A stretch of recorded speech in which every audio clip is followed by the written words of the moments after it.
Oke, buat salsa apa nih yang bisa didiskusikan di sesi general yang pertama? Kamu ada Oke. catatan nih kayaknya nih. Coba diangkat. Iya, ada saya Coba ada angkat, catat. coba diangkat, coba diangkat, diangkat gini. Diangkat, Aduh, adepin sini. Mana? Oke, ini oke. poin-poinnya aja sih. Ya, gimana? Kan saya kan mau ngelamar di posisi yang beda jurusan. Itu Mm-mm. apakah bisa ya? Kan saya Oh, jurusan akuntansi. Terus mm. saya mau ngelamar di bagian HRD misal. Apakah itu bisa buat saya? Ya, gini, melamar pekerjaan lintas jurusan. Kamu Hmm. tahu basic-basicnya dulu ya. Jadi gini, Hmm. satu jurusan itu dia bisa cocok untuk beberapa profesi. Kayak gitu. Oke. Kenapa? Hmm. Karena di dalamnya ada mata kuliah yang beragam. Kayak gitu. Ya, Hmm. yang kedua, selama periode kuliah, kamu kan nggak cuma kuliah aja. Mungkin di Hmm. dalam kuliah tuh ada magang, mungkin kamu ada pendidikan non formal, ikut kursus dan lain-lain, ikut bootcamp dan lain-lain, gitu. Sehingga skill yang dihasilkan dan pengalaman yang dihasilkan juga beragam, kayak gitu, Ya. ya kan? Akhirnya pada saat kamu nanti lulus, kamu akan punya banyak pengalaman, entah dari pengalaman pendidikan formal non formal, pekerjaan mau yang kantoran yang udah jadi pegawai tetap, kontrak freelance, part time, entrepreneurship atau magang tadi dan lain-lain gitu kan. Nah, saat kamu udah punya itu semua, nah, ya berarti artinya apa? Kamu udah punya senjatanya. Nah, setelah itu, artinya apakah saya hanya boleh mengarahkan karir saya itu hanya sesuai dengan background pendidikan? Ya jawabannya ya enggak, gitu. Jawabannya ya boleh-boleh saja, kayak gitu. Ya, jadi kalau disebut lintas jurusan boleh. Yang nggak boleh itu adalah lintas pengalaman, gitu. Kenapa? Karena pengalaman tuh harus selalu relate. Aku ulang lagi ya. Lucu ya bahasanya ya. Lintas jurusan jangan, tapi lintas jurusan boleh, tapi lintas pengalaman jangan. Maksudnya adalah, kalau kamu memutuskan dari jurusan A, pengen pindah sebagai ini gitu kan. Kalau Hmm. dibandingkan antara jurusan dan profesi ini kan seolah-olah nggak cocok. Tapi Ya. bukan berarti kamu nggak boleh, kamu harus punya pengalaman di sini. Kamu di bidang accounting, jurusanmu accounting. Pengen ngelamar jadi HR. Boleh nggak? Ya boleh aja. Ini kan ibaratnya kan lintas dari sisi lintas jurusan. Tapi Ya. yang nggak boleh tadi lintas apa? Lintas pengalaman. Artinya kamu harus punya pengalamannya di bidang HR apa. Kayak gitu. Jadi biar Oh, paham gitu. kan maksudku gitu. Iya, iya. Lintas jurusan boleh, lintas pengalaman jangan. Karena setiap profesi itu pasti membutuhkan pengalaman gitu. Walaupun itu kamu fresh grade atau nanti udah pro ya, yang udah pro hire gitu. Jadi kalau jurusannya beda ya nggak masalah. Tapi kamu harus memiliki pengalaman sesuai dengan target karirmu tadi. Nah, pertanyaanku adalah, kan kamu kan dalam tanda kutip sudah punya keinginan nih pengen jadi HR gitu kan. Dalam tanda kutip modalnya apa? Karena di depan recruiter, di depan user, jangan sampai kamu hanya bermodalkan aku pengen gitu. Pasti at least udah ada, ya pengalamanmu apa? Pernahkah kamu ikut bootcamp bukan atau pelatihan-pelatihan yang berkaitan sama HR gitu? Pernahkah kamu punya kemampuan khusus yang berkaitan sama HR tadi? Kayak gitu. Atau mungkin di dalam kuliahmu ada beberapa mata kuliah yang berkaitan sama HR. Kalau memang pengalaman-pengalaman itu ada, tunjukkan saja. Kayak gitu. Ini aku pakai analogi bidang lain ya, misalkan. Misalkan kamu ini di sini memang jurusannya accounting. Terus suatu Hmm. hari kamu ikut bootcamp. Bootcampnya bootcamp digital marketing. Kayak gitu. Terus habis itu kamu ngelamar kerja menjadi seorang digital marketer gitu misalkan kan. Terus di interview ditanya, loh Salsa kamu pengalaman pendidikanmu kan accounting. Kenapa kamu pengen ngelamar di sini jadi digital marketer, digital marketing staff kayak gitu kan? Kamu bisa sampaikan bahwa memang benar bahwa pendidikan formal saya tidak relevan dengan posisi ini. Namun selama menempuh periode kuliah tadi, saya sempat mengambil 2 kali bootcamp yang berkaitan dengan digital marketing. Gitu. Saya mengambil bootcamp yang 6 bulan dan yang 4 bulan. Dari 2 bootcamp tersebut, saya menghasilkan project. Saya berhasil menghasilkan ini. Sehingga setelah saya lulus kuliah, selain saya memiliki kemampuan di bidang accounting, saya juga memiliki pengalaman dan kemampuan di bidang digital marketing. Nah, untuk karir saya ke depan, saya berencana untuk menggunakan yang ini. Paham nggak? Jadi nggak sekedar pengen, tapi juga bisa gitu. Karena nanti biar sampai ke rekrut kan harus menghubungkan 3 hal gitu loh, Sa. Yang berkaitan dengan keinginan, kedua kesempatan, dan yang ketiga itu kemampuan. keinginan itu ingin dari kamunya. "Wah, aku tuh pengen karir ini." Jelas kamu tadi ngomong, "Aku pengen HR." Dari sisi pelamarnya. Yang kedua Hmm. kesempatan. Karena kerja sama orang kesempatan ya kita sebut aja info locker-nya dari perusahaan, ya kan? Nah, yang menghubungkan keinginan sama kesempatan itu di tengah ini namanya kemampuan, gitu. Nah, kemampuan ini harus bisa kamu tonjolkan dari sisi kamunya kayak, "Ini loh Pak, Bu, HRD, user, saya punya kemampuannya." Pihak perusahaan nanti juga sama, "Oh iya, aku yakin kamu punya kemampuannya." Kayak gitu. Jadi boleh aja kamu dari jurusan accounting mau jadi apa, balik lagi modalnya apa selain keinginan, gitu. Itu kamu harus tanyakan dulu. Oke ya, basic-nya sebenarnya pertanyaan jawabannya cuma yang tadi ya, gitu. Lintas jurusan boleh, lintas pengalaman jangan, karena pengalaman harus selalu relate. Jadi kalau mau jadi HR, pastikan kamu punya kemampuannya dulu, entah yang diambil dari mana. Dan itu balik lagi, pengalaman tadi dan kemampuan tadi yang berkaitan sama HR, itu ya jangan yang basic-basic banget. Kenapa? Karena ada orang yang sejak awal kuliah jurusan psikologi akan ngelamar posisi itu, paham nggak? Gitu. Kamu kan Oke. pasti kan kan kamu bukan kandidat tunggal, ya. Kamu kan bukan pelamar tunggal. Kamu pasti akan dibandingkan dengan kandidat lain, gitu. Nah, dibandingkan di awalnya itu kan nggak langsung interview kayak gini, Sa. Dibandingkan di awalnya itu dengan apa? Ya apa yang tertulis di dokumen kan yang kamu kirimkan. Entah di CV, entah di portofolio, entah nanti di sosial mediamu itu di LinkedIn misalkan. Nah, pastikan di situ semua sudah tertulis dengan benar. Sehingga tanpa perlu kita tatap muka gini interview gitu, di atas kertas aku bisa baca misalkan, oh ini salahnya jurusannya ini, kenapa pengen jadi HR? Oh iya dia udah punya pengalaman ini nih di sini. Oh ini udah banyak nih, oh dia udah bisa ini gitu. Oh ini ada portofolionya, oh dia pernah ada project ini gitu. Jadi kita nggak perlu pertanyakan itu. Nanti kamu pas udah lanjut ke tahap selanjutnya termasuk sampai interview, kita tinggal dalemin aja apa yang tertulis. Oke? Gitu ya. Jadi jangan hanya bermodalkan aku pengen ya, tapi udah ada modal pengalamannya tadi gitu. Oke, sementara secara umum jawabannya gitu. Mungkin ada tambahan jawaban atau ada pertanyaan lain boleh.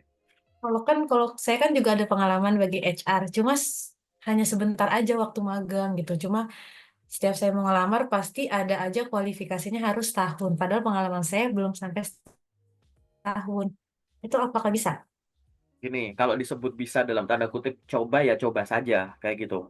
Tapi balik lagi, kamu di sini juga harus kalau memang benar-benar mau ke HR tadi, kamu benar-benar harus membekali dirimu sendiri dengan lebih kuat lagi karena balik lagi, kamu akan dibandingkan dengan orang-orang tadi gitu. Apakah mungkin misalkan kamu ngambil magang lagi yang berkaitan sama HR mungkin atau kamu cari pelatihan yang berkaitan sama HR kayak gitu. Bener-bener bekalnya tuh kuat dulu. Nah, kalau belajar lagi tadi, kamu harus ukur juga. Belajar lagi itu kan kamu harus meluangkan waktu mungkin. Nanti meluangkan Ya. biaya gitu. Kira-kira lama nggak tuh untuk ke arah sana?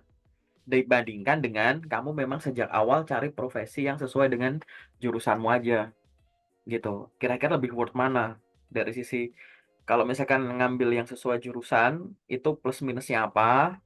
Kemudian kalau yang mau ngarah ke HR tadi plus minusnya apa? Ya dari sisi waktu, tenaga, kesempatan, biaya gitu-gitu. Kamu ukur dulu. Terus dilihat juga dari loker yang beredar. Aku pribadi kalau ngelihat loker accounting sama loker HR lebih banyak beredar loker accounting, loker jurusanmu. Itu banyak sekali beredar. Loker HR itu nggak banyak kayak gitu. Dibandingkan ya kalau dua hal ini tidak lebih banyak tuh bukan berarti sedikit ya, tapi tetap kalau bandingin ini ya gitu. Aku sebagai yang tiap hari nyari loker nih gitu. Gitu. Itu kan juga juga termasuk sebagai bahan pertimbangan kesempatan juga kan gitu. Pelamarnya 1.000, yang satu bukanya ada 500, yang satu bukanya 50 misalkan. Ya kan persaingannya kan beda kayak gitu. Ibarat orangnya 1.000, yang satu pintunya gede, yang satu pintunya kecil. Kan desekannya kan beda. Nah itu juga harus kamu ukur. Gitu sih. Balik lagi kalau mau ke HR, saranku tadi cari senjata lain lagi. Tapi tetap ya kalau mau nyoba gak masalah gitu. Dan balik lagi, jangan kamu coba tulis profesi lebih dari satu. Jadi dalam arti gini, sekarang kamu harus mengincar profesi itu yang banyak sekalian gitu loh. Jadi yang ini list profesi yang lagi aku incar sesuai jurusan, ini profesi yang aku incar di luar jurusanku gitu. Sekalian aja. Nah, mungkin nanti kamu bisa menonjolkan dua hal yang berbeda di CV yang berbeda gitu. Misalkan kayak aku akan pakai CV ini untuk lamar kerja yang sesuai dengan jurusanku, aku akan pakai CV ini untuk lamar kerja di luar jurusanku kayak gitu. Mungkin nggak cuma CV sih, lampirin dokumen-dokumen lainnya juga gitu. Itu mungkin bisa dibedakan. Kalau memang kontras loh ya kayak gitu. Tapi kalau kamu ngerasa memang karena memang biasanya fresh graduate itu kan pengalamannya masih terbatas. Jadi CV nggak usah dibedakan, cuma tinggal ditonjolin aja nggak masalah gitu. Jadi halamannya misalkan jangan dipaksakan 1 halaman, dibikin 2 halaman apa 3 halaman masih boleh.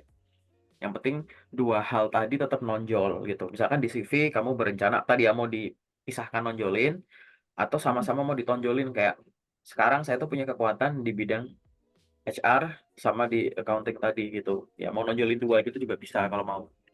Nanti di sesi detail lah aku akan lihat CV. Oke, gitu. Jadi ya saranku tadi kalau memang kamu kayak aku lagi nggak terlalu buru-buru dan lain-lain, mungkin nanti kamu selain nyari kesempatan kerja jadi HR, magang HR juga nggak apa-apa kamu ambil, hanya untuk ngejar HR-nya tadi kayak gitu. Ntar nanti kalau ada pelatihan-pelatihan juga bisa kamu ambil kayak gitu. Oke ya saya. Oke, lanjut. Apalagi nih yang pengen kamu tanyain? Menarik nih pertanyaannya. Ini sih, sebenarnya tuh waktu mengirim email ke HRD itu yang tepat jam berapa ya, Pak? Wah, menarik pertanyaannya gitu. Oke, gitu. Jadi di sini aku jelasin dulu ya. Ini adalah kalimat utuhnya yang harus kamu selalu ingat. Mengirimkan lamaran kerja kapanpun itu baik, tapi di jam kerja lebih baik. Ingat ya, itu kalimatnya itu dulu. Ngirimkan kapanpun itu baik, tapi di jam kerja lebih baik. Nah, kalimat ini sering diartikan sebagai di luar sana, kebanyakan orang tuh mikirnya adalah ya bolehnya tuh cuma di jam kerja, di luar jam kerja itu nggak boleh gitu.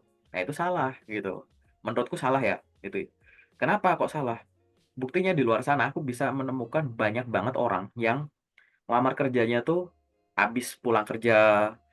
Terus teman-teman yang di pabrik itu ngelamar kerjanya tuh yang shift-shift sampai 3 shift itu kadang tengah malam, kadang ngirimnya weekend. Artinya lolos-lolos aja gitu. Berarti kalau cuma boleh di hari kerja dan jam kerja berarti nggak valid dong gitu. Iya, karena yang dimaksud dengan melamar kerja kapanpun itu baik, tapi di jam kerja lebih baik, bukan berarti cuma boleh di jam kerja, di luar jam kerja nggak boleh. Tapi apa? Kalau di jam kerja itu intensitas tinggi, paham nggak?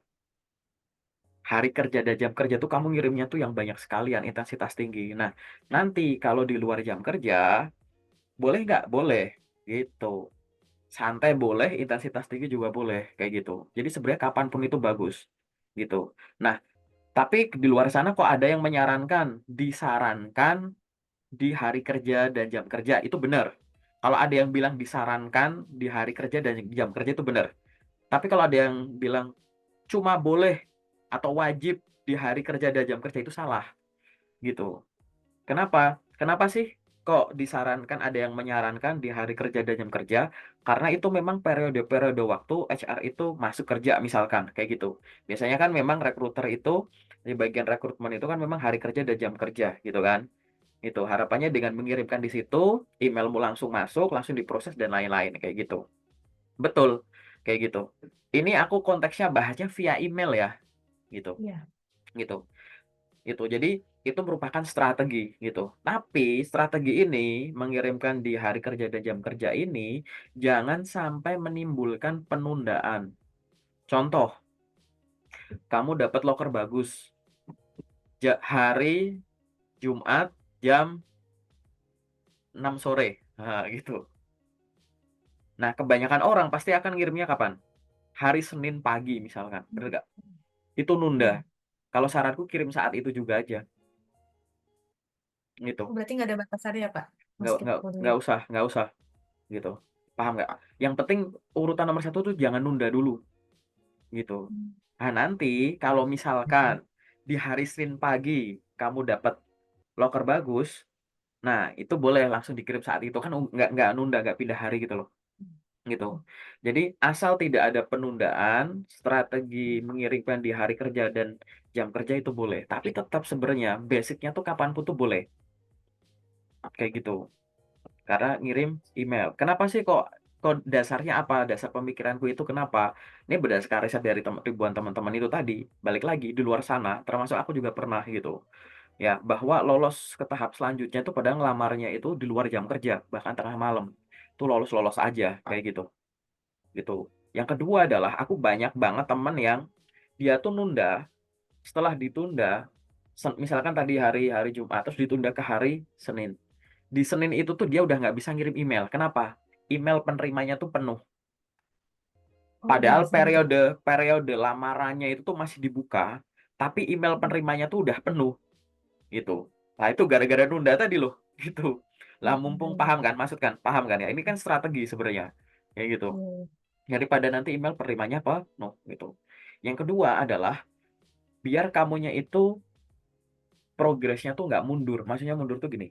Hari ini, waktu, tenaga, pikiranmu hari ini tuh ya untuk loker-loker yang keluar hari ini gitu loh. Yang besok ya untuk loker-loker yang besok. Jangan hari ini cuma ngumpulin, besok ngirim. Lah, padahal kan besok ada loker baru gitu. Kan nunda kan, malah jadi ke pending pending pending. Udah yang bisa selesaikan sekarang gitu. Dan harus diingat ya, strategi ngirimkan lamaran di hari kerja dan jam kerja itu adalah strategi yang aku pribadi akan sarankan kalau kamu mengirimkannya itu lewat media yang langsung diterima oleh rekruternya. Misalkan kamu ngirim via email, misalkan kamu ngirim via Google Form, misalkan kamu ngirim via WA atau ada HRD yang nge-DM kamu lewat LinkedIn tuh diminta kirimin CV. Itu udah langsung kirim aja gak masalah. Kayak gitu. Nah, kebanyakan orang jadi kebawa gitu. Pola ngirim di hari kerja dan jam kerja tadi juga dilakukan di cara-cara lain. Misalkan ngirim lewat website, terus ngirim lewat LinkedIn, ngirim lewat job portal kayak Jobstreet, Kita Lulus, Glints, Deals gitu-gitu, dan lain-lain. Ngirim-ngirim lewat kayak begitu tuh 24 jam gitu. Karena semua yang ibaratnya pakai sistem ATS gitu, dia nggak kenal window waktu kayak gitu. Kan mereka sistemnya datanya yang penting masuk, nanti difilter, di ranking gitu kan. Gitu. Itu kapanpun boleh. Buktinya apa? Iseng aja nanti tengah malam buka Jobstreet misalkan. Bisa diakses kan websitenya ya, gitu. Hmm. Ada loker diklik apply itu kan bisa kan ya gitu gitu. Nah, ngapain nunggu Senin gitu? Karena sistemnya tadi nggak pakai window-window waktu kayak tadi gitu. Gitu. Jadi balik lagi daripada nunda nanti keburu lupa, keburu sibuk, keburu email yang nggak bisa dikirim, kirim aja ya gitu. Itu sih kalau mau cara mikir simpelnya gitu. Tapi balik lagi ya, kalau ada yang menyarankan, disarankan di hari kerja dan jam kerja itu benar. Ada konteksnya tadi, yang penting nggak nunda. Tapi kalau bilang wajib di hari kerja dan jam kerja, nanti ada lagi tuh, waktu itu pernah aku nanya gini, kenapa kok wajib di hari kerja dan jam kerja? Iya, karena HRD itu cuma standby, ada lagi yang cuma di jam-jam tertentu gitu. Iya, cuma boleh pagi itu jam 9 sampai jam 10 misal. Terus sore itu cuma boleh jam 3 sampai jam 4 gitu. Coba mana datanya? HRD dari Sabang sampai Merauke cuma buka itu, ngeproses itu cuma di jam-jam itu. Nggak ada datanya gitu. Itu cuma kecenderungan aja. Tapi kan HRD biasanya buka komputernya tuh pas lagi kayak gitu. Temanku HRD banyak. Mereka tuh dapat laptop kantor. Aku tuh sering waktu itu nongkrong malam-malam sambil di coffee shop gitu. Jadi dia buka laptop gitu sambil ngeliat-liatin CV kayak gitu. Gitu. Jadi jangan ngebatasin pemikiran kayak oh pakai loh kantor karena ada laptop men gitu. Ada yang di rumah tetap masih kayak begitu gitu. Gitu. Belum yang ya, sifatnya headhunter yang hybrid dan lain-lain kayak gitu. Jadi kayak gitu. Belum yang kalau HRD-nya di belahan negara lain gimana? Ini sekarang kita siang, kamu HR-nya ada di Amerika lagi malam gitu. Ternyata diproses-proses aja sebaliknya gitu. Gitu. Nah, jadi konteksnya tadi ya, jangan menunda gitu. Kapanpun boleh gitu. Bedain antara lewat email dan lewat yang tadi ya, yang pakai ATS, sistem ATS gitu. Oke, mungkin ada pertanyaan lain boleh. Sambil minum juga boleh ya. Iya Pak. Gimana gimana? Gimana sih Pak cara membangun portofolio kalau kita belum sama sekali punya portofolio? Portofolio itu disebut sebagai dokumen yang menunjukkan bukti karya. Jadi kalau CV itu perjalanan karirmu, portofolio itu bukti karya. Nah, bukti karya ini bentuknya itu adalah dokumentasi. Dokumentasi tadi ada yang bisa bentuknya itu kata-kata saja, ditambah dengan ilustrasi gambar gitu, beserta keterangannya. Dan gambar di sini tuh ada yang gambar capture tertentu, ada yang grafik, ada yang bagan, ya kan, dan lain-lain. Nah, bagi orang yang belum memiliki pengalaman kerja, masih kamu fresh graduate ya? Misalkan bagi fresh graduate, oh enggak, maksudnya belum Iya. ada pengalaman aja. Oke, pengalamannya sedikit lah, junior gitu ya. Maka portofolio itu dia harus diisi. Ya, nanti kamu browsing aja ya urutan daftar isinya kayak gimana. Di dalamnya itu adalah dokumentasi pencapaian-pencapaian sejauh ini gitu. Misalkan kayak prestasi kamu selama kamu kuliah itu apa aja gitu. Mungkin ada dokumentasinya. Kemudian waktu magang, mungkin ada pengalaman kerja, balik lagi nggak harus kerja yang kantoran, kayak gitu. Nah, bahkan kalau memang kamu ngerasa pengalamanmu kurang, padahal kamu pengen menonjolkan kemampuan tadi, maka di inti dari portofolio itu kamu bisa dalam tanda kutip menjual project. Jadi biasanya itu portofolio itu untuk menunjukkan kamu itu memang mampu, selain di depan kamu ngasih ilustrasi soal ya mirip kayak penjabaran CV gitu ya, achievement ini ya ada foto-fotonya ini. Di belakang itu selalu akan ada project yang kamu selesaikan. Nah, kalau orang belum punya pengalaman kerja atau masih junior gimana? Bikin dummy project namanya. Bikin project sendiri gitu. Misalkan aku di bidang accounting, tapi aku nggak pernah, belum ada pengalaman kerja di bidang itu. Gimana aku bikin portofolio? Nah, kamu ingat-ingat dulu misalkan waktu kamu lagi kuliah, mungkin ada praktikum atau apa yang di situ tuh nyuruh kamu ngolah suatu data gitu, data tersebut atau menghimpun suatu informasi apa, terus diolah dalam bentuk tabel, terus nanti ada grafik-grafiknya apa, terus nyimpulin apa. Nah, kamu bikin dummy-nya gitu. Bikin data-data buatan sendiri gitu, atau kamu bikin dummy-nya itu mungkin bisa dibantu sama ChatGPT kalau mau atau sejenisnya ya AI kayak gitu. Gitu. Hanya untuk menunjukkan bahwa nih loh saya bisa bikin ini, saya bisa bikin ini kayak gitu. Kalau orang-orang yang berkaitan dengan dunia kreatif kan enak ya, misalkan kayak graphic designer gitu.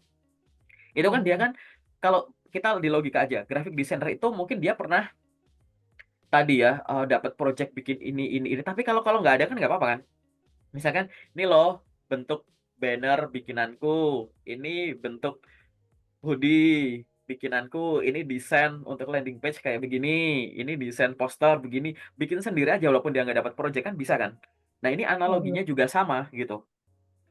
Kamu seolah-olah lagi disuruh nyusun laporan ini, bikin aja angkanya sendiri-sendiri di Excel, pura-pura kayak ini kayak project satu gitu. Pembuatan ini dengan dummy project kayak gitu. Di situ hanya menunjukkan bahwa nih loh saya bisa ngolah Excel sampai sejauh ini. Mulai dari input, difilter kayak begini-begini, nanti ada pivotnya mungkin, nanti ada grafik, mungkin nanti ada jadi dashboard gitu. Hanya untuk memamerkan itu, kayak gitu. Jadi tidak untuk membocorkan data atau informasi dari pengalaman sebelumnya kan gitu. Itu juga bisa gitu. Lalu nanti kalau ada prestasi yang berkaitan dengan yang bentuknya audio. Jadi aku pernah ada teman dia tuh penyanyi gitu, singer gitu sama penulis lagu, "Kak, karyaku itu suara Kak, gimana portofolionya?" Terserah, mau portofoliomu nanti di-upload di sosmed dulu misalkan, dia kan penyanyi, terus dia kan nge-band misalkan gitu. Ya sudah, kan ada videonya tuh di YouTube, capture aja videonya, taruh di dokumenmu, terus kasih URL YouTube-mu, kan gitu, kan bisa tuh ilustrasinya gambar kayak gitu. Suara juga sama, ada suara kamu upload dulu ke mana, di-screenshot terus dikasih kayak gitu, gitu. Lalu kalau aku orangnya, misalkan pengalamanku tuh, tadi kan kalau ngolah ya, kalau pengalamanku jualan gimana? Gitu. Misalkan aku ngejual kacamata gitu. Gimana cara dokumentasinya? Ya, ya nggak usah produk-produk kacamata aja. Mungkin nanti ada pas posisi kamu lagi ngobrol sama customermu, kamu punya fotonya gitu. Atau pas kemarin tuh ada yang sales mobil tuh, itu terus ada pas lagi serah terima kunci atau pas lagi ngejelasin, pas lagi presentasi produk gitu. Gitu-gitu. Kan mungkin kan ada dokumentasinya gitu. Nah, itu bisa dilampirin sambil kasih keterangan gitu misalkan. Atau pas kamu misalkan jadi the best sales di periode itu, terus pas dikasih hadiah sama atasanmu atau apa, prestasi-prestasi itu ya bagus gitu.